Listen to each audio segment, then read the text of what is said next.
أهلا بكم. الفيديو اللي فات اتعرفنا مع بعض على مهارات الطبخ الأساسية. النهاردة عندي لكم تحدي جديد وسر جديد من أسرار الاحتراف: السباحة لمسافات طويلة. دي مش لأي حد، دي المهارة اللي بتفرق مين اللي بيعرف يعوم وخلاص ومين اللي فعلا محترف. ناس كتير تقدر تعوم، بس مين يقدر يكمل ال 800 متر كاملين في 15 دقيقة أو حتى أقل، ويطلع من المية لسه مرتاح ومسيطر على نفسه ومحافظ على طاقته ومراقب وقته؟ أكيد الموضوع ده مش عشوائي، والبحر دايما هيكشف مين المحترف. في الفيديو ده هنتعلم ازاي نخطط للسباحة لمسافة طويلة، وازاي تقيس مستواك وتحافظ على طاقتك طول الوقت. أنا عماد سليم، ودي سنوركلينج أكاديمي.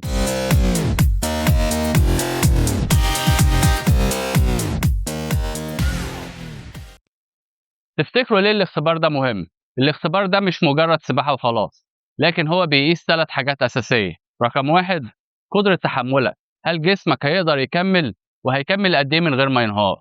رقم 2: تحكم في النفس وفي التنفس، النفس لو متلخبط السرعة والطاقة كلها هتضيع منك.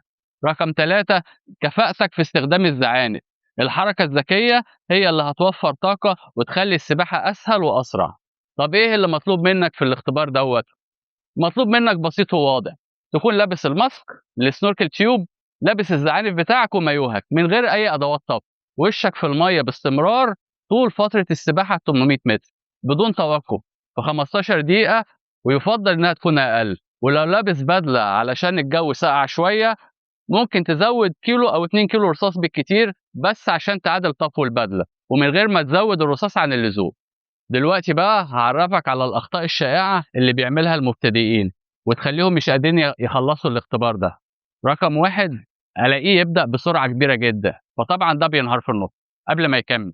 رقم 2: ضربات الرجلين بتبقى سريعة جدًا وممكن تبقى سريعة ومتقطّعة، معنى كده إن أنت هتتعب قبل نُص المسافة.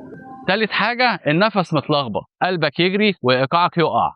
رابع حاجة: يستخدم الذراعين بشكل مُبالغ فيه، بتضيّع طاقة بدون فايدة. في الاختبار ده أنت محتاج إن أنت توقّف استخدام إيديك خالص، إيديك كده أو ورا ضهرك، وبس هتستخدم رجليك. جرّب تعوم ال800 متر علشان تتعرّف بس على جسمك، يا ترى هتقدر تعدّي ال800 متر دول في كام دقيقة؟ لو قدرت تعمل 100 متر في حوالي دقيقتين يبقى أنت كده ماشي صح. عايزك تقسّم ال800 متر دي على 4 مراحل، كل مرحلة 200 متر، ده هيخلّيك تعرف أنت واقف فين وتتحكم في سرعتك. أول 200 متر يبقى warm up، خلّيك هادي بس تسخين. تاني 200 متر ثبّت سرعتك. تالت 200 متر حافظ على الإيقاع. آخر 200 متر لو لسه عندك طاقة زوّد في السرعة شوية. عايزك تعرف تنظّم نَفَسك وتدير طاقتك. خلّيك دايمًا مركّز على التنفس بتاعك، الشهيق قصير وهادي والزفير أطول شوية. حافظ على الطاقة على قد ما تقدر، مش عايزك تضرب برجلك بسرعة عالية، استخدم حركة طويلة وهادية، دوّة هيوفّر لك مجهود وهيخلّيك أسرع في المَيّة. ودايمًا خلّيك في خط مستقيم، كل انحراف صغير هتعمله هيضيّع في وقتك.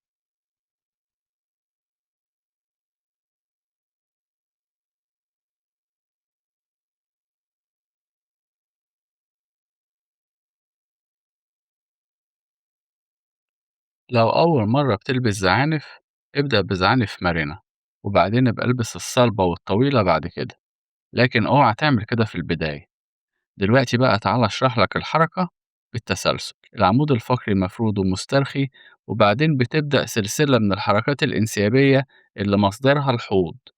الحوض هو اللي بيبدأ يعمل الحركة الأمامية والخلفية للوركين.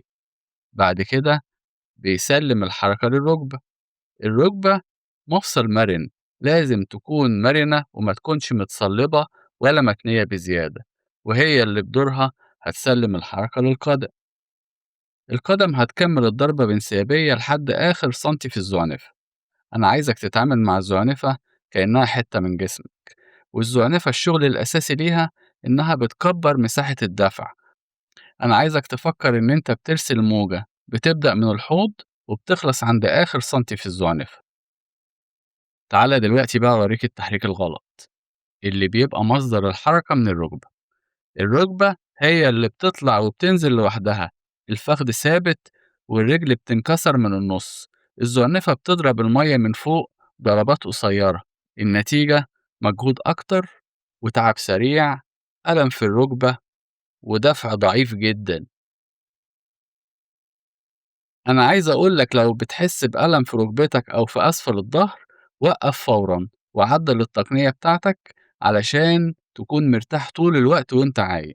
لو دخلت مَيّة للماسك وأنت عايم نضّفها، هترفع راسك شوية، أول ما وشّك يترفع عن سطح المَيّة افتح الماسك من تحت، هتنزل المَيّة وارجع حُط وشّك في المَيّة تاني وكمّل سباحة، لكن ما توقّفش.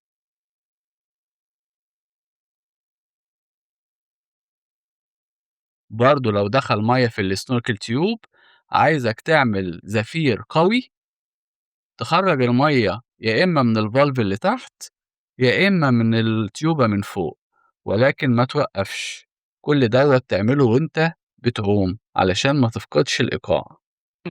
لو طبّقت الخطوات دي كلّها يا بطل، هتكتشف إن السباحة مش بس قوة، السباحة ذكاء وتنظيم وتنفُّس، ولمّا تعدّي ال800 متر هتشوف قد إيه ثقتك في البحر هتزيد، وإزاي جسمك وعقلك قادرين يشتغلوا الاتنين مع بعض بدون أي مجهود زايد. استنوا الفيديو الجاي وهنسيب السطح وننزل تحت المَيّة، عالم الأعماق اللي هيكشف لك قوة التحكم في النفس والتنفُّس والتحمُّل تحت المَيّة. لو عندك أي سؤال عن اختبار ال800 متر اكتب لي في الكومنتات وهارُد عليك على قد ما أقدر.